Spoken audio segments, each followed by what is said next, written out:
مکے اور مدینے کی طرف کر دیا ہے روحانی قبلہ، تو آپ پیچھے کیا کام کرنے والا رہ گیا؟ مجھے بتائیں کون سا ایسا کام ہے جو کرنے والا رہ گیا؟ The damage has been done. ان کے فرقوں کے ساتھ جو ڈیمیج ہونا تھا وہ ہو چکا. اللہ کا شکر ہے.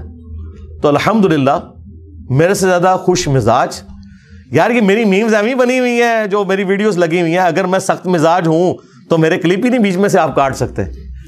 ٹھیک ہے، مزاحیہ ویڈیوز بھی دیکھیں، اور وہ لطیفے نہیں گندے جو مولوی سناتے ہیں نا، اوریجنل واقعات اس پہ دیکھیں. سینکڑوں گھنٹوں کی میری ویڈیوز موجود ہیں جو میں نے واقعات سنائے ہیں. تو میں تو عام طبیعت میں بھی انتہائی مزاحیہ طبیعت کا مالک ہوں، یہ آپ ذہن میں رکھیں. لیکن اس ڈیکورم کا ایک تقاضا ہے. مسلم شریف میں حدیث ہے، نبی علیہ السلام جب ممبر پہ چڑھتے آپ کی آواز بلند ہو جاتی، آنکھیں سرخ ہو جاتی، غصے میں اضافہ ہو جاتا. غصے کے الفاظ ہیں، جیسا کوئی جرنیل اپنی فوج کو تیار کر رہا ہو. نبی علیہ السلام کا جو ممبر کا سٹائل تھا نا جمعے اور عید کا، وہ طارق جمیل یا غامدی سٹائل نہیں تھا، وہ ڈاکٹر اسرار والا سٹائل تھا. یہ مسلم شریف 2005 نمبر حدیث جا کے پڑھ لیں. آپ کو رسول اللہ کا تعارف ہی اگر غلط کروایا گیا ہے تو میرا کیا قصور ہے؟ اس لیے میں اکثر کہتا ہوں کہ اگر نبی علیہ السلام دنیا میں تشریف لے آئے نا تو جس نبی کا تعارف انہیں کروایا گیا ہے نا انہوں نے ماننا ہی نہیں کہ یہ وہ بندہ ہے. یار اگر یہ میرے کہنے پہ نہیں مان رہے کہ دین میں فرقے نہیں بنانے، اپنے آپ کو مسلم کہنا ہے، نبی علیہ السلام دنیا میں تشریف لے آئے اور وہ فرمائے کہ اپنے آپ کو مسلم کہنا ہے، بریلوی دیوبندی اہل حدیث نہیں کہنا، انہوں نے یہ نہیں ماننا کہ حضور کا حکم مانے. یہ کہیں گے یہ وہ نبی نہیں ہے. ہمارا نبی تو وہ تھا جو ہمیں کہہ کے گیا تھا کہ ایک فرقہ جنتی جائے گا، تو اس فرقے کا نام بریلوی ہے.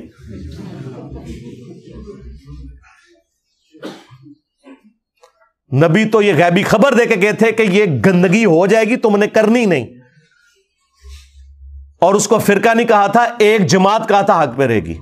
فرقہ تو وہ ہوتا ہے جو جماعت کو چھوڑ کے الگ ہو جائے.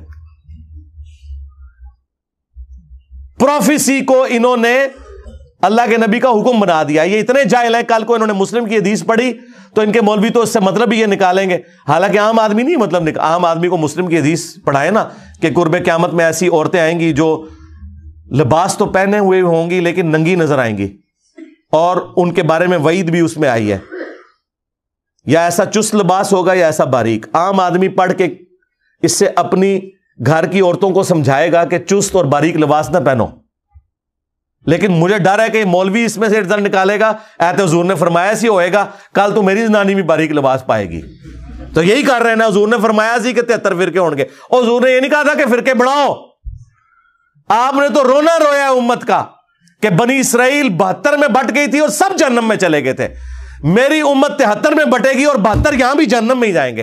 اور جنمی کہہ کے گئے نے فرقے حضور، اور پھر میں ایک گروہ حق پہ رہے گا. بخاری مسلم میں آیا، اور امام بخاری نے اس پہ پتہ کیا باب باندھا ہے؟ ہوا اہل العلم، اس سے مراد اہل علم ہے. ایک گروہ، فرقے سارے جہنمی ہیں. وہ جو ایک ہے نا وہ فرقہ نہیں ہے. عربی میں فرق کہتے ہیں ٹوٹ کے الگ ہونے کو. درخت سے جب کوئی پتا ٹوٹتا ہے نا اسے کہا جاتا ہے یہ فرق ہو گیا. درخت فرقہ نہیں ہے. آپ پتا نہیں کہہ سکتا تو بھی ایک فرقہ میں بھی ایک فرقہ، ایسا نہیں ہوگا. تو اصل تھی نبی علیہ السلام، صحابہ اور اہل بیت. ان میں سے فرقے بننا شروع ہو گئے. بعد میں خوارج آ گئے، معتزلہ آ گئے، ناصبی آ گئے، رافضی آ گئے، اور کرتے کرتے اب تو 7100 فرقے بنے ہوئے ہیں. وہ اپنی اصل کو چھوڑ گئے. ہم نے اس اصل کی طرف جانا ہے. جس دین کا یہ حال ہو چکا ہو اس کے ماننے والوں کا کہ آپ اپنا تعارف ہی نہیں کروا سکتے کہ میں مسلمان ہوں. آپ کسی بریلوی کی مسجد میں جائیں نا اور آپ سے پوچھیں کہ آپ کس فرقے سے، آپ کے میرا کوئی فرقہ نہیں، میں مسلمان ہوں. آگے سے وہ کہے گا میں کافر ہوں.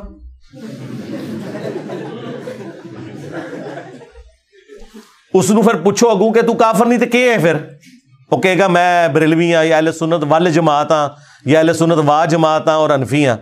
انہوں کو یار اے ذرا 10 قرآن دی کتنے لکھے آئی تو ٹائم قیامت تک کی کڈ اپنی طرف سے بنائی ہوئی چیزیں. یعنی ایک غریب بدتمیز ایک جہل وہ تو کانفیڈنس لیول آسمانہ تے ہے, یعنی جہالت کے باوجود کانفیڈنس لیول ہے. تو ان کی مثال ان ٹین ایجز بچوں کی سی ہے جو ویلنگ کر رہے ہیں موٹر بائک پہ, اور یہ سمجھے ہوئے ہیں کہ میرا کبھی ایکسیڈنٹ نہیں ہونا, میں ماشاءاللہ بڑا ایکسپرٹ ہوں. اور دیکھنے والے بچارے یا بدوائیں دے رہے ہوتے ہیں یا دعائیں دے رہے ہوتے ہیں کہ اللہ اس دی خیر کریں, انہیں بچنے کتنے جا کے, چل خود بھی مر جائے نا, رام موت مر جائے کوئی مسئلہ نہیں ہے. دکھ یہ ہوتا ہے جب کسی دوسرے کو جا کے یہ مارتے ہیں. مجھے بتائیں, ایک شریف آدمی اپنی بیوی اور 2 بچوں کے ساتھ موٹر بائک پہ جا رہا ہے اور پیچھے سے یہ ویلنگ کرتے ہوئے آئے اور اس کو ٹھوک دیں, ٹھیک ہے, اس کی بیوی یا بچہ مر جائے, اس کا کیا قصور ہے؟ تو رام موت مرا تھا, اس کو تو نے کیوں اس تکلیف میں ڈالا؟ لیکن وہ کر رہے ہیں کیونکہ ان کو پتہ ہی نہیں کہ اس کے رزلٹ کیا نکلنے والے ہیں. بس یہ بھی ان کا بھی یہی حال ہے. ہم لوگوں کو الحمدللہ اس لیے ایجوکیٹ کر رہے ہیں. اور پھر مثالیں دیتے ہیں, وہ کہتے ہیں جی انجینئر صاحب جو یہ کہتے ہیں نا سارے فرقے میرے خلاف ہو گئے ہیں, تو وہ غلام احمد قادیانی دجال بھی یہی پلی لیتا تھا. سرکار, غلام احمد قادیانی دجال یہ جو پلی لیتا تھا تو اس کے بعد وہ تمہیں کافر کہتا تھا.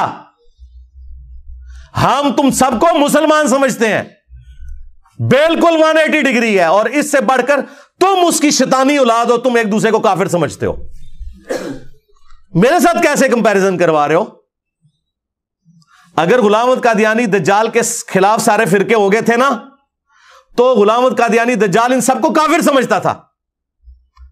اگر تم لوگ میرے خلاف ہوئے, اور تم لوگ سے مراد تمہارے مولوٹے مولوی عوام تو تمہاری ساری ادھر آ گئی ہے, اسی لیے تو تمہاری روٹی روزی بند ہوگی. حالانکہ میں نے کسی کو نہیں کہا ان کی روٹی روزی بند کرو, لوگ خود ہی بند کر دیتے ہیں میرے کہنے پہ نہیں, میں کبھی نہیں کہتا کہ بند کرو.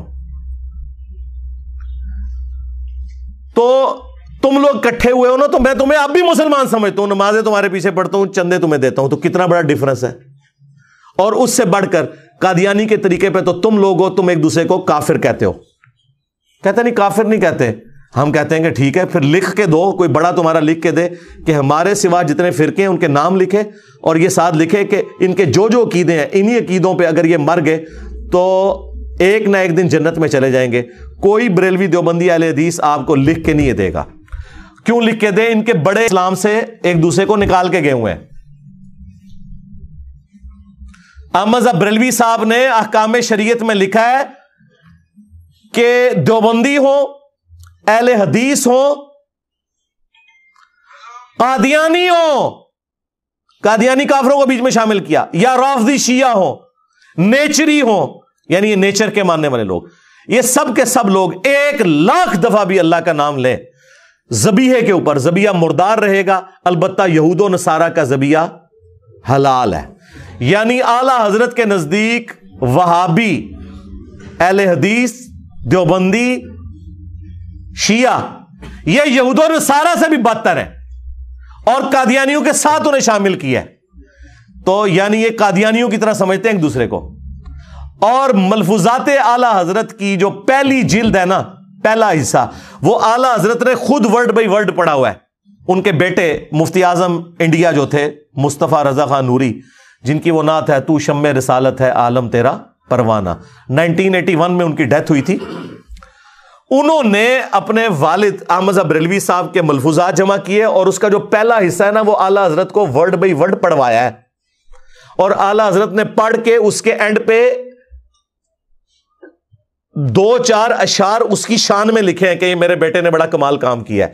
لہذا ملفوظات کی پہلی جلد سے کوئی جان نہیں چھڑا سکتا. اعلی حضرت نے خود پڑھی ہوئی ہے, اور اس کے اندر لکھا ہوا ہے کہ ان سے سائل سوال کرتا ہے کہ حضرت یہ جو دیوبند اور اہل حدیث یعنی یہ جو وہابیوں کی مساجد ہیں ان میں نماز پڑھی جا سکتی ہے؟ تو جواب دیا انہوں نے, کفار کی مسجد مثل گھر کے ہے. ڈائریکٹ لکھا ہے کفار. کسے؟ وہابی کو. اعلی حضرت وہابی, دیوبند اور اہل حدیث دونوں کو وہابی کہتے ہیں. اچھا, پھر پوچھا گیا کہ ان کی پیچھے کیا نماز پڑھی جا سکتی ہے؟ تو انہوں نے کہا کہ ان کی نماز نہیں ہے, جماعت نہیں ہے, نماز اور جماعت دونوں باطل ہیں. تیسرا پوچھا گیا ان کی اذان کا جواب دیں تو انہوں نے کہا کہ ان کی اذان بھی ان کی نماز کی طرح باطل ہے، البتہ اذان میں جب اللہ یا محمد صلی اللہ علیہ وآلہ وسلم کا نام آئے تو آپ عز وجل اور صلی اللہ علیہ وآلہ وسلم کہہ سکتے ہیں، ورنہ ان کی اذان بھی باطل ہے، اذان کا جواب دینے کی بھی ضرورت نہیں ہے۔ ظاہر ہے جن کے پیچھے نماز نہیں ہو رہی ان کی اذان کہاں سے ہوگی؟ تو مجھے بتائیں، آپ ایک دوسرے کو کافر کہہ کے گئے، اور پھر حسام الارمین میں تو انہوں نے کلیئر کٹ لکھا علماء دیوبند کو مخاطب کر کے سب یہ مرتد ہے، ان کے کفر میں شک کرنے والا بھی کافر، یعنی سارا فرقہ ہی کافر۔ اور اس کے جواب میں المہند المفند میں خلیل احمد سہارنپوری نے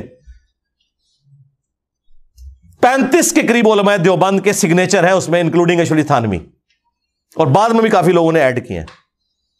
اس میں انہوں نے لکھا کہ احمد بریلوی اور ان کی پوری جماعت ایک شیطانی لشکر ہے جو ہم پہ حملہ آور ہو گیا، اور جس طرح کے انبیاء کرام پہ شیاطین حملہ آور ہوتے تھے، انبیاء کے خلاف جو شیاطین کھڑے ہوتے تھے وہ مسلمان ہوتے تھے یا کافر؟ کافر۔ دیوبندی اپنے آپ کو بچاتے ہیں، نہیں انہوں نے شیاطین کہا، کافر تو نہیں کہا۔ تو جناب یہ مسلمان شیاطین تھے جو انبیاء کے خلاف کھڑے ہوتے تھے، اور کہا کہ علماء دیوبند رضی اللہ عنہم، ویسے ہی کہتے ہیں جی آپ رضی اللہ عنہم نہ کہیں، اپنے مولویوں نے 14ویں صدی دے رضی اللہ عنہم۔ اور پھر المہند میں انہوں نے یہاں تک لکھا کہ محمد بن عبد الوہاب کی جو جماعت ہے یہ اہل حدیث وہابی، یہ خوارج ہے، آج ریالوں کے چکر میں ایک ہے، ایک دوسرے کو آپ اسلام سے نکال کے گئے ہوئے ہیں۔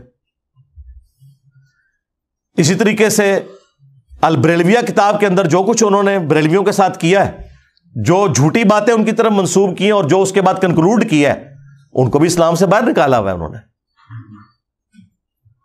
تو مجھے بتائیں، تم آپس میں ایک دوسرے کو اسلام سے باہر نکال دو، ایک دوسرے کے پیچھے نمازیں پڑھنے کے قائل نہیں، ایک دوسرے کو یہود و نصارہ سے بدتر کہہ رہے ہو، تو تم غلام احمد قادیانی دجال کے طریقے کے اوپر ہو یا میں ہوں؟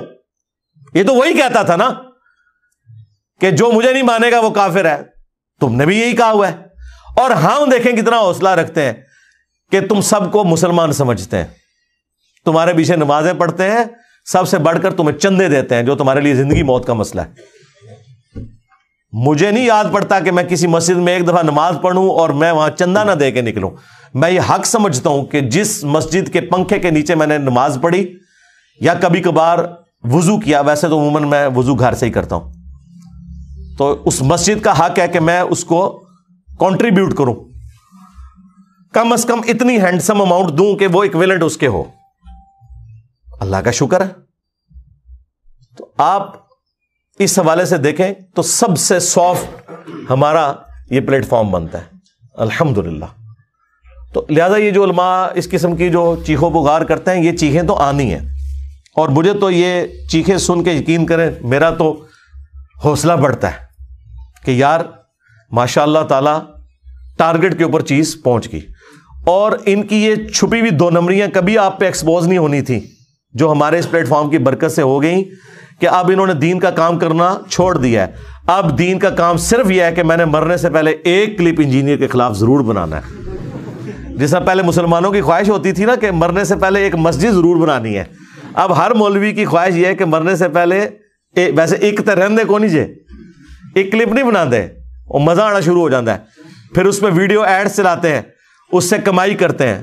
آپ ان کی ویڈیوز دیکھیں، اگر یہ میرا نام نہ لکھیں اور میری تصویر نہ لگائیں، پھر ان کی ذرا ویورشپ دیکھ لیں، 200-250 سے زیادہ لوگ 50, 60, 70 لوگ دیکھتے ہیں، اور اسی چینل پہ آپ دیکھیں گے ایک ویڈیو 50,000 لاکھ کراس کی ہوئی ہے صرف اس وجہ سے کہ میری تصویر لگائی ہوئی ہے۔ اور چلیں وہ ہم نہیں کہتے آپ کا رائٹ ہے، آپ لگائیں۔ لوگ کہتے ہیں جی یہ صاحب بھی تو تصویریں لگا کے مشہور ہوئے ہیں، نہ سرکار، بالکل غلط بات۔ میرے 200 مسئلہ نمبر ریکارڈ ہیں جو ہماری اس دعوت کی ریڑھ کی ہڈی ہیں، کسی ایک میں بھی کسی مولوی کا نام یا تصویر نہیں لگی ہوئی، صرف میری تصویر اور ٹاپک لکھا ہوا ہے۔ یہ تو 2015 کے بعد جب مولوی میرے خلاف بولنا شروع ہوئے اور جھوٹے الزامات لگانا شروع کیے اور نعوذ باللہ مجھے قادیانیوں کے ساتھ ملانے کی کوشش کی، پھر میں نے ان لوگوں کی تصویریں لگا کے انہیں ریبٹل کیا ہے۔ جی ہاں، ورنہ 2008 میں ریکارڈنگ شروع ہوئی، 2010 اکتوبر سے پراپر 2010 سے لے کر 2015-16 تک 5-6 سال ہم نے کبھی کسی مولوی کی تصویر لگائی نہیں، بلکہ تھمبنیل بھی نہیں تھے شروع میں ہوتے. ابھی بھی 90% مسئلہ نمبر کے تھمبنیلز ہیں ہی نہیں ہیں. یہ تھمبنیلز تو لگنے شروع ہیں 2000 آلموسٹ 16-17 کے اندر. پہلے تو مجھے پتہ ہی نہیں تھا کہ یہ تھمبنیل بنانے کا طریقہ اور یہ اس طریقے سے سمپل ہی اپلوڈ ہوئے ہوتے تھی ویڈیوز. تو یہ آپ لوگوں نے کیا تو پھر میں نے ریبٹل کیا. اور دوسرا، تمہارے جن مولویوں کی تصویریں ہم نے لگائی ہوئی ہیں ان کی تو اپنی ویورشپ سینکڑوں میں ہے، ان کی تصویر لگا کے میری ویورشپ لاکھوں میں کیسے آ سکتی ہے لاجیکلی اسپیکنگ؟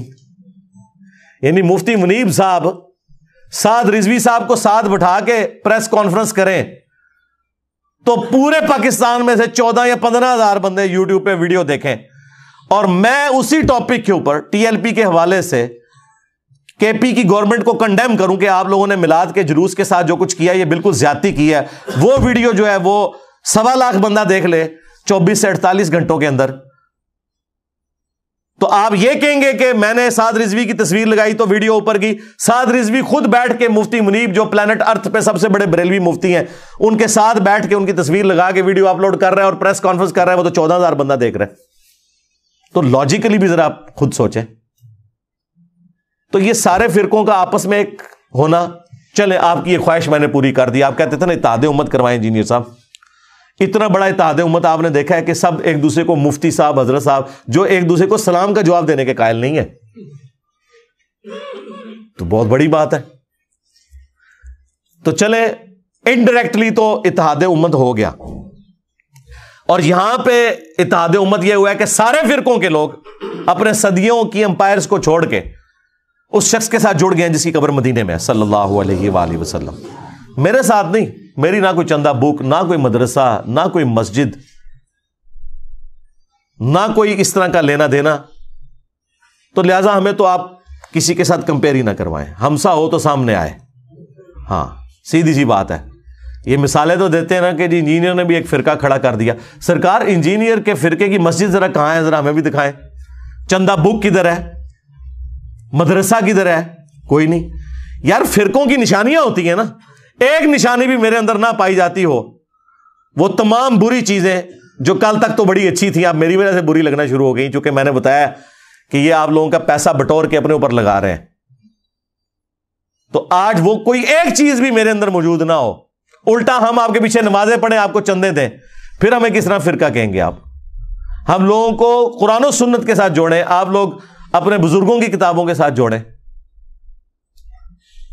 تو یہ میں وقتاً فوقتاً اس لیے باتیں ریپیٹ کرتا ہوں تاکہ ہمارے جو اسٹوڈنٹس ہیں نا ان کو اپنا ویژن بالکل کلیئر ہونا چاہیے. ان کے اوپر ٹائم ضائع کرنے کی ضرورت نہیں. عام عوام ماشاءاللہ اتنی کروڑوں میں ہے جو بات سننے کے لیے تیار ہے، خصوصاً جو باہر کے ملکوں میں لوگ بیٹھے ہوئے ہیں نا، وہ تو یقین کریں پاکستان کے علماء اور ان کے فرقوں کو اتنی حقارت کی نظر سے دیکھتے ہیں کہ آپ کی سوچ ہے. تو وہ خود بخود انہیں اندازہ ہو جاتا ہے کون بندہ قرآن و سنت کے مطابق چل رہا ہے اور کون جو ہے وہ اپنے بزرگ بابوں کی تعلیمات کو لے کے چل رہا ہے. تو اللہ کا شکر ہے یہ دعوت کا کام دن بدن پھیل رہا ہے. اللہ تعالیٰ نبی صلی اللہ علیہ وآلہ وسلم کی ختم نبوت کی برکت سے اس دعوت کے کام کو دن دگنی اور رات چگنی ترقی عطا فرمائے، اور اس پلیٹ فارم کو امام محمد بن عبداللہ المہدی رضی اللہ تعالیٰ عنہ علیہ السلام کے لیے ایک راہ ہموار کرنے کا ذریعہ بنائے. آمین. صلو علی محمد و آل محمد. اللہم صلی علی محمد وعلی آل محمد و اصحاب محمد و ازواج محمد و امت محمد اجمعین الی یوم الدین. آمین. لو جی تہاڈا پورا تھدا مکا چھڑے میں کسی دی پرچی اگے آئی ہوئے میں نہ پڑھی ہو. اللہم انی اسألک بانک انت اللہ لا الہ الا انت الاحد الصمد الذی لم یلد ولم یولد ولم یکن لہ کفوا احد. اللہم صلی علی محمد وعلی آل محمد. اللہم ربنا آتنا فی الدنیا حسنہ وفی الآخرۃ حسنۃ وقنا عذاب النار. ربنا آتنا من لدنک رحمۃ وہیئ لنا من امرنا رشدا. لا الہ الا انت سبحانک انی کنت من الظالمین. ربنا هب لنا من ازواجنا وذریاتنا قرۃ اعین وجعلنا للمتقین اماما.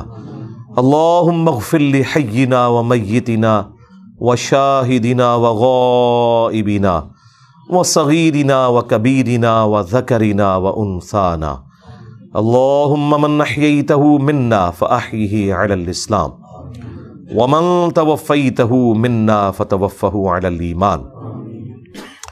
اے اللہ ہماری، ہمارے ماں باپ کی، ہمارے بیوی بچوں کی، پوری امت کی مغفرت فرما۔ اے اللہ جن جن بھلائیوں کا سوال تیرے محبوب صلی اللہ علیہ وآلہ وسلم نے تجھ سے کیا، ہمارے حق میں، ہمارے ماں باپ کے حق میں، بیوی بچوں کے حق میں، پوری امت کے حق میں قبول و منظور فرما۔ جن جن چیزوں کے شر سے تیرے محبوب علیہ السلام نے تیری پناہ طلب کی، تمام مسلمانوں کو ان چیزوں کے شر سے اپنی پناہ عطا فرما۔ اے اللہ حاضرین کے دلوں میں جو جو نیک اور جائز دعائیں ہیں قبول فرما۔ حاضرین کے جو چھوٹے بڑے رشتہ دار بیمار ہیں شفا عطا فرما، جو فوت ہو چکے ان کی مغفرت فرما۔ اے اللہ تمام دنیا کے مسلمانوں کی تمام دینی دنیاوی جسمانی روحانی ظاہری باطنی پریشانیاں تکلیف مصیبتیں دکھ بیماریاں دشواریاں دور فرما۔ بالخصوص اے اللہ کشمیر میں، انڈیا میں، فلسطین میں، چائنا میں، یمن میں، عراق میں، شام میں، پاکستان میں، افغانستان میں، جہاں کہیں مسلمان کس پرسی کی زندگی گزار رہے ہیں، غیب سے ان کی عزت آبرو جان و مال کی حفاظت فرما۔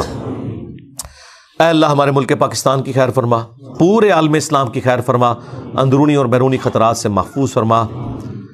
سبحان ربک رب العزت عما یصفون وسلام علی المرسلین والحمد للہ رب العالمین وصلی اللہ علی النبی الکریم وعلی آلہ وصحابہ اجمعین الی یوم الدین۔